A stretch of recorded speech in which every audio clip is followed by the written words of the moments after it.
Hello folks, and welcome back to another episode of Mythical. Anyway, if you're new to this channel, I talk about fantasy and sci-fi cartoons. If that sounds interesting, consider subscribing. Anyway, I've never done another video similar to this in any way. I think this is actually my first video involving math. So anyway, you may be wondering if this is a video on if Hanobi's gonna try to conquer the world. I don't think they are. But if the Hanobi corporate people came down and said, "Hey, glitch techs, we're gonna conquer the world today," and glitch techs were like, "Okay, what would happen?" That's what we're talking about today. So let's get right into this and see if Hanobi could conquer the world.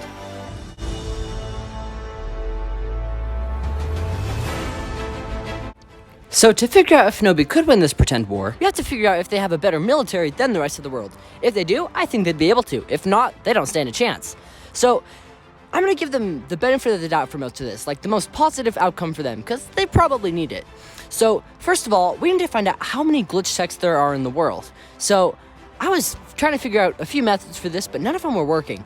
I was first trying to count how many towns there were in the world that had video games, and there was some pretty controversial information. Some places would say there's 20,000 in just the US, and some 5,000 in only the world. So I ended up on the method of counting up popular stores that sell video games, because as we see, Glitch Tech's HQ is always at a video game store. And then adding those up, I got to around 30,000.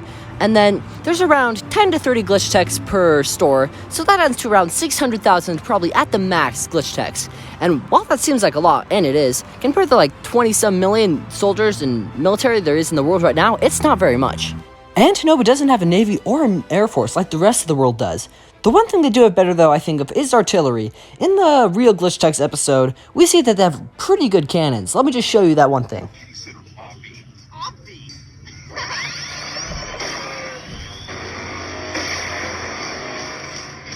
And while their artillery is great, they do have some other good things like teleporting and other abilities like running really fast. But their gauntlets, they're used for catching glitches and other things. They're not really useful for this pretend war. So things are not looking so great for Hanobi for this pretend war. But I feel like there is a way that they could win, and that is through glitches. As we see with modders like Ridley, they can make glitches and control what they do. So Hanobi could just make a bunch of glitches. And as we see in that one Sock'em Rocker episode, they can make massive ones that can destroy mounts with a single blast.